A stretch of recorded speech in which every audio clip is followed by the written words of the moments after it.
Imaginez un peu, hein? Vous passez toute votre vie à vous préparer pour un voyage aussi sacré que le Hajj. Vous cotisez votre argent, vous priez, vous faites confiance. Et puis, en un clin d'œil, tout disparaît. C'est exactement ce qui est arrivé à plus de 400 Guinéens, 416 pour être précis, cette année. Chaque candidat pour le Hajj 2025 a versé environ 60 millions de francs guinéens, rêvant de la Mecque. Au total, près de 30 milliards de francs se sont évaporés. Le cerveau derrière tout ça, apparemment, c'est Hadja Fatoumata Domani Konaté, connue sous le nom de Nani, qui s'est fait passer pour une personne très proche de la mère du président, le général Mamadi Doumbouya. Elle a promis aux pèlerins une procédure accélérée pour le Hajj, utilisant de faux formulaires, des uniformes et même de fausses vaccinations. Elle avait des formateurs, y compris des chefs religieux respectés, qui ont convaincu tout le monde que c'était du sérieux. Les gens lui ont remis de l'argent liquide, des virements bancaires, bref, tout. Des mosquées à Conakry, Kobaya, Fosidet sont devenus les lieux de formation pour cette arnaque bien montée. Mais quand le moment du départ est arrivé, Nani était introuvable. Compte en banque bloqué, quelques complices arrêtés, mais la suspecte principale, toujours introuvable. Et ces 416 pèlerins pleins d'espoir se sont retrouvés sur le carreau, leurs passeports confisqués par la police pour les besoins de l'enquête.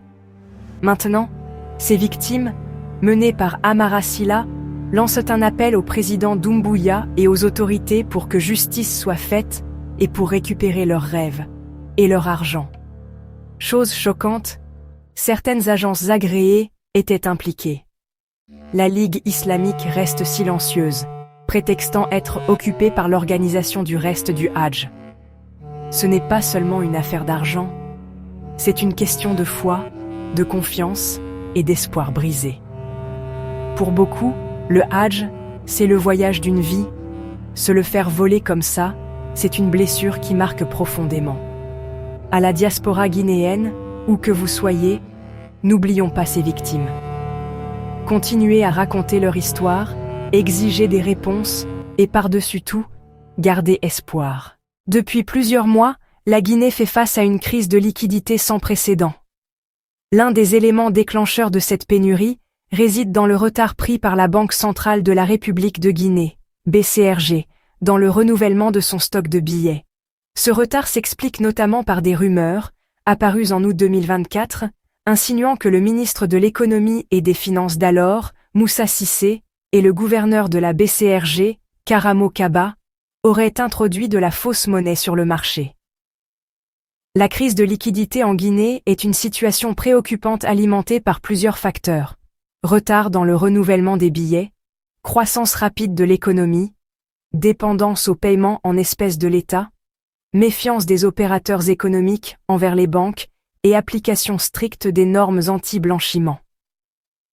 Pour y remédier, les autorités prévoient l'injection de 1000 milliards GNF d'ici fin mai et encouragent une transition vers les paiements électroniques pour réduire la dépendance au cash. Une réforme du système financier semble nécessaire pour une stabilité durable. Pour cela, le pays doit avoir ses réseaux d'Internet fiables, stables, et à moins coût pour permettre aux citoyens lambda de faire ses transactions en ligne. Mais le monopole d'Orange comme seul réseau en Guinée nuit profondément au développement du pays, puisque très cher, pas assez de data et les citoyens n'ont pas d'autre option. Pour le stockage des données numériques des pièces d'identité des Guinéens hors du pays, est aussi un grand danger pour chaque citoyen. Orange aujourd'hui a plus d'informations sur les Guinéens que l'État. Chaque Guinéen de 18 ans, c'est-à-dire en âge de voter, dispose d'un numéro Orange. Donc techniquement, Orange pourrait faire le recensement des élections plus vite, puisqu'elle détient non seulement soit la copie des passeports ou des cartes d'identité de la population entière en âge de voter à sa disposition. En Europe ou aux États-Unis, les données personnelles de la population ne sortent pas du territoire. Mais bon, le CNRD a beaucoup plus de chats à fouetter que de s'occuper des données de la population présentement. Et enfin, la Guinée devait se rendre au Maroc pour y affronter le Niger, 6 ou 7 juin, et la Tunisie, 10 juin, lors de la prochaine trêve internationale, Les 2 matchs amicaux viennent d'être annulés. En cause, le refus du ministère des Sports de financer les activités du Sili national, comme révélé par plusieurs médias locaux. Alors que ses futurs adversaires poursuivent leur préparation, l'équipe nationale de Guinée est contrainte à une pause, sous le regard impuissant de la FEGIFOOT, plongée dans une crise profonde depuis plusieurs mois. Une crise qui a conduit à la révocation de son président Bouba Sampil par le comité exécutif. Bon, c'est tout pour ce soir. N'oublie pas de liker et de souscrire pour ne plus manquer mes prochaines vidéos. Merci.